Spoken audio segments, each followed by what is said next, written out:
Mais il faut... Vas-y, parle-lui gentiment. Voilà. Allô? Voilà. Tu vois?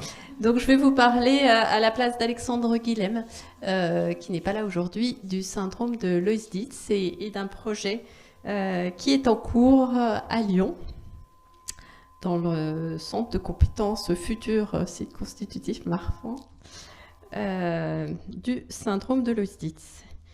Voilà, donc vous connaissez le syndrome de Marfan, je ne vais pas revenir là-dessus. Vous connaissez également le syndrome de Loïs-Dietz qui présente certaines particularités, qui est beaucoup plus rare et donc les patients présentent un phénotype de syndrome de Marfan associé à d'autres signes, des artères tortueuses, d'autres signes morphologiques et des manifestations immunoallergiques qui ne sont pas extrêmement étudiées dans la littérature en fait. Voilà, la physiopathologie, bon, vous connaissez la transmission. Les gènes, on s'est intéressé, dans cette étude, on s'intéresse particulièrement aux mutations TGF-bêta-R1, R2.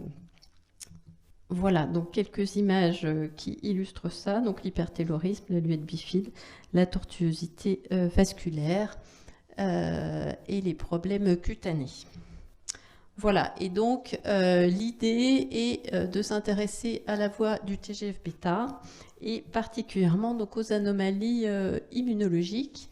En effet, on sait que chez ces patients, clairement, il y a des problèmes immunoallergiques qui sont plus fréquents, surtout allergiques, avec, quand on les voit en clinique, des patients qui ont souvent des allergies alimentaires, un asthme, vous voyez, c'est retrouvé dans 45% des cas en fonction des études, de l'eczéma, des œsophagites éosinophiles dans 10% des cas, et des problèmes digestifs d'ordre immunoallergique également fréquents.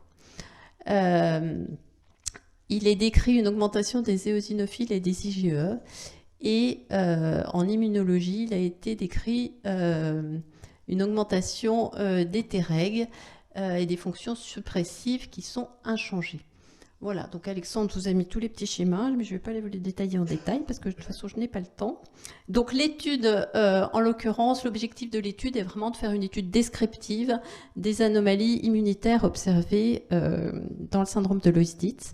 D'une part, en voyant les patients cliniques et en décrivant les complications cliniques, et d'autre part, au laboratoire, en regardant plus en détail le phénotype immunitaire sur des PBMC congelés et en dosant des cytokines.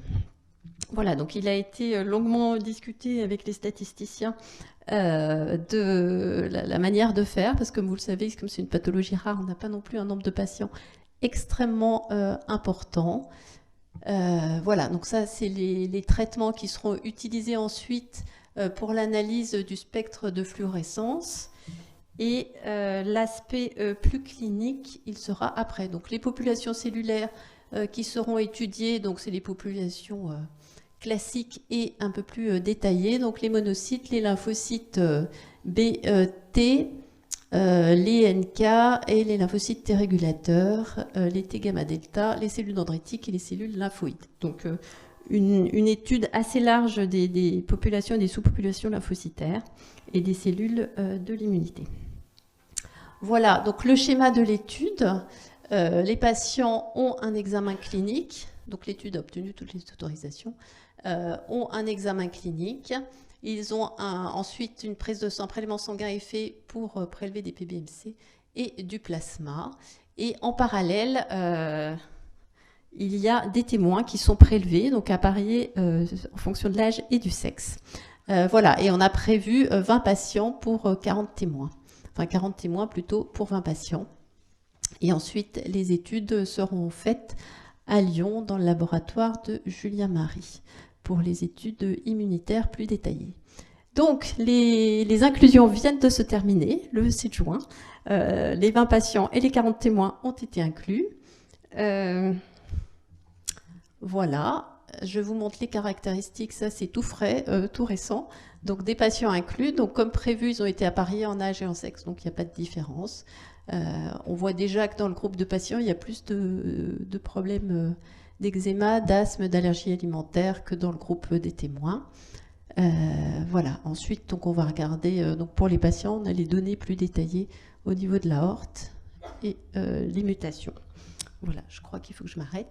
Et donc les prochaines étapes, c'est la réalisation des analyses en cytométrie spectrale, les analyses statistiques et les tests fonctionnels, et bien sûr la publication des résultats. L'idée étant ensuite, on avait discuté de faire une étude plus large nationale, mais on n'avait pas les financements suffisants pour ça, parce que congeler, prélever les patients congelés, ça prenait...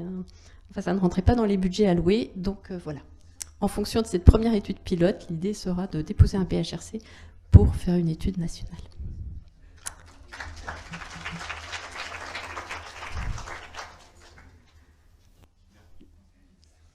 Sylvie, c'est toi qui continue. Vous avez des questions? Oui. Moi, j'ai une question sur les histoires de variabilité, puisque comme avec les mutations TGF-bêta-R1, TGF-bêta-R2, on peut avoir des spectres très sévères, des spectres pas sévères, etc. Et je voulais savoir si vous aviez inclus un critère clinique phénotypique pour choisir la population, ou bien au contraire, rien du tout et c'est le tout venant. On a inclus tous les patients. Donc justement, en effet, je me souviens que tu m'avais déjà dit que ton idée, c'était que les patients qui avaient un phénotype clinique plus sévère, probablement avaient des anomalies immunitaires peut-être plus sévères. Mais voilà, on a inclus tout le monde. Donc voilà, sur 20 patients, je ne sais pas ce qu'on pourra conclure, mais on aura probablement une tendance en tous les cas. Et le critère d'inclusion, c'est la mutation indépendamment. C'est la mutation TGF-bêta-R1-R2, oui. Oui, c'est Lyon, en effet. C'est un financement filière, oui. Vous avez 60 logistes? Non, on a 20 patients, 40 témoins. Ah oui, parce que là, j'étais béate d'admiration. Non, non, bah non. Ok. Non, non. Et en effet, on n'avait pas assez de financement pour prévoir une étude nationale. Parce que c'est intéressant. Enfin, dans ma petite expérience, c'est vrai que maintenant que tu en parles, ils ont tous des problèmes allergiques. Hein. Enfin, oui, les c'est patients, très fréquent. ouais. Mais est-ce que c'est pas vrai aussi un peu dans le Marfan? Parce que moi, je trouve qu'on a beaucoup de patients asthmatiques aussi. Alors, peut-être que c'est parce que c'est deux maladies relativement fréquentes, mais... Moi, j'ai pas cette impression-là, mais peut-être. Dans les études... Oui. Vous aussi? Catherine. Catherine.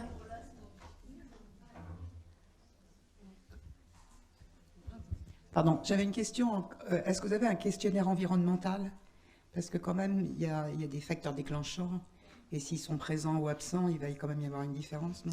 Alors c'est vrai, on fait remplir, nous, sur le questionnaire pour le rendu Hessler, les facteurs de risque, on le fait remplir à tout le monde en général. Donc je pense qu'il est rempli pour tous ces patients, mais en effet, je vais vérifier ça.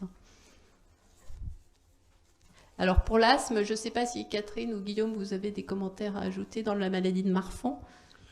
La notion ce qui est rapporté, c'est que c'est beaucoup plus fréquent dans les mutations TGF-bêta-R1, TGF-bêta-R2 que dans les mutations FBN1, où il n'y a pas d'augmentation de la fréquence par rapport à la population générale. Mais voilà. Donc pour TGF-bêta-R1 et R2, c'est bien établi qu'il y a même des études, enfin il y a quelques études vidéopathes qui ont été faites dessus.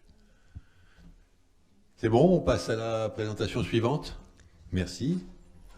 Et donc la présentation suivante, c'est toi aussi tu es RO.